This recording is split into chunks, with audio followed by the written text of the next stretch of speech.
In just 2 weeks, Don Bosco experienced a miracle, a heart-wrenching funeral, and a visit from a cardinal. Join us as we get a glimpse of a normal week for Don Bosco, revealing the vitality and faith that marked his life and mission. The Miracles and Prophecies of Saint John Bosco, a project of America Needs Fatima. I'm your host, Adrian Fonseca. Subscribe for new episodes every Monday, Wednesday, and Friday. Howdy, and welcome to the Miracles and Prophecies of Saint John Bosco.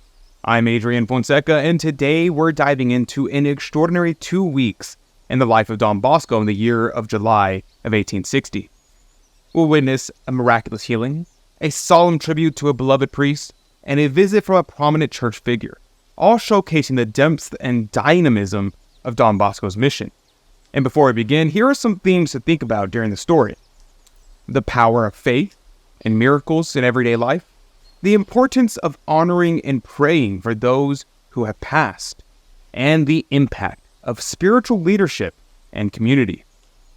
If you are inspired by Don Bosco's commitment and his miracles, consider becoming a monthly donor to support the continuation of his work.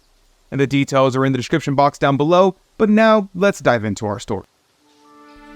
While one may be tempted to think that the life of a priest in the 19th century Italy might be tranquil and uneventful, a brief glimpse into 2 weeks in July of 1860 will prove otherwise.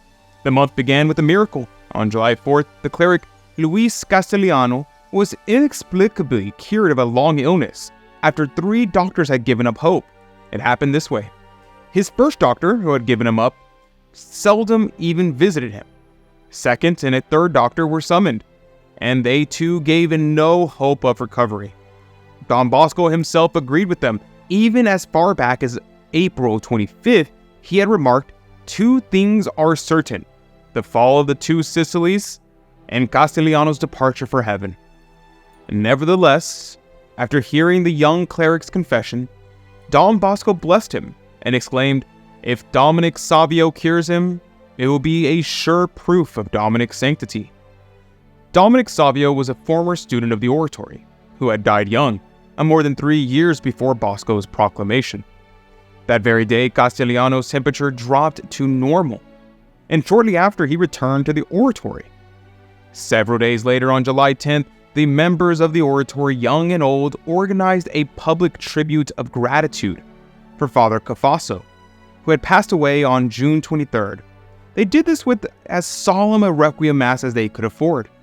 The church was draped in black, and 2 inscriptions were placed over the entrances, while others were put around the decorated wooden framework, supporting the coffin in which rested the remains of their beloved friend. The inscriptions were placed as follows. At its foot it read, "He was truly the salt of the earth and the light of the world," Matthew 5:13. On the right, "Because he led many to justice, he shall be like a star forever," Daniel 12:3. On the left, "The lips of Father Joseph kept knowledge, and the people sought the law of his mouth," Malachi 2:7. And at the head, "Children are the crown of old men, and the glory of children are their fathers," Proverbs 17:5. Prayers proceeded and followed the solemn requiem mass celebrated by Father John Borrell at 6:30 in the morning. Knowing it to be one of the most effective ways of aiding the souls of the faithfully departed, the boys reverently received Holy Communion with that pious intention in their hearts. The church was filled with youngsters, distinguished guests, and friends and admirers of Father Cafasso. As was the custom, after Mass and before the funeral rites, Don Bosco tearfully read a eulogy of the deceased, highlighting the many ways that Father Cafasso had touched the hearts and saved the souls of many who had come in contact with him. Those in attendance were so taken up by Don Bosco's words that they did not want him to stop. With the end of the Garibaldi dictatorship on July 14th, the incarcerated Cosimus, Cardinal Corsi, Archbishop of Pisa, was allowed to return to his see. Immediately upon his release, the Holy Cardinal visited the oratory of Saint John Bosco, Accompanied by his secretary and his valet, he arrived at the church at 6:30 in the morning and said Mass assisted by 2 canons and 3 priests. The Cardinal gave the Gospel homily and also a very touching short talk before Holy Communion. Mass was followed by benediction of the Blessed Sacrament, imparted by the Cardinal. After joining the boys for breakfast, their honored guest sat on a makeshift dais for a brief reception.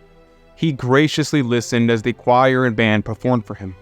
Then the poems of the clerics, John Baptist Francesca and Joseph Bongiovanni, were read aloud to him, followed by an address by Michael Rua, which had been written by Don Bosco.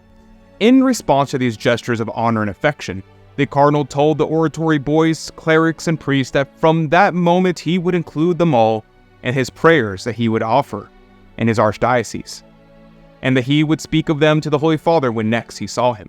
When presenting him with a complete set of Catholic readings, one of the lads noted that since the Holy Father highly recommended Catholic readings, he respectfully requested His Eminence to make this publication known in his archdiocese, if he felt that it would contribute to God's greater glory and the salvation of souls.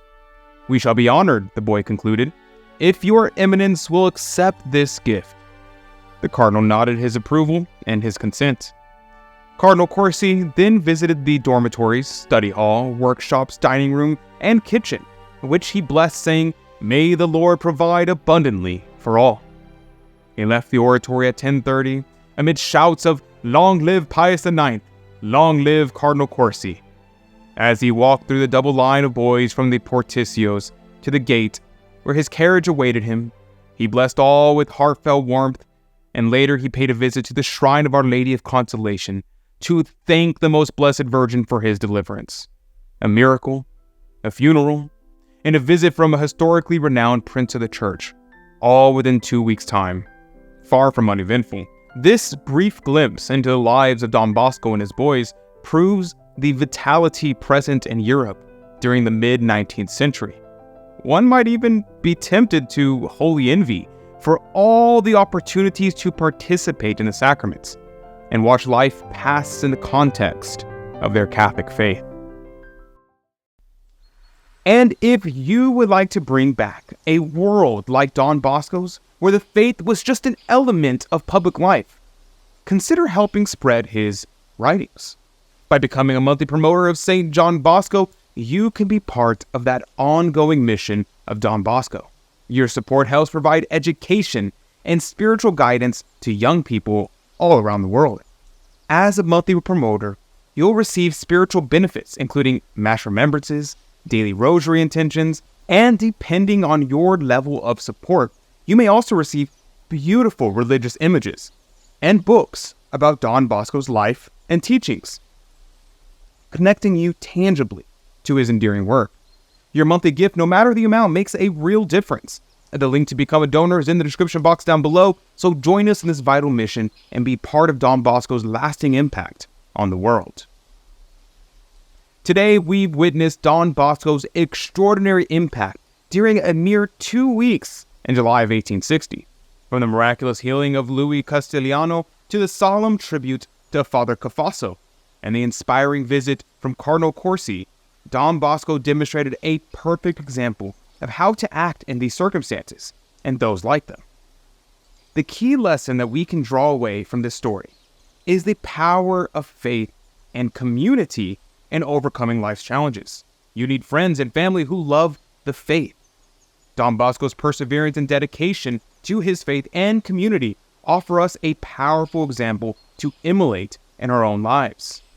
Now, what did you think about today's episode? What stood out to you the most? Leave a comment in the comment section down below because I would love to know what you think, and I know others will as well. Thank you for joining me today. Saint John Bosco, pray for us. May God bless you, and Mary Immaculate keep you under her mantle. God love you.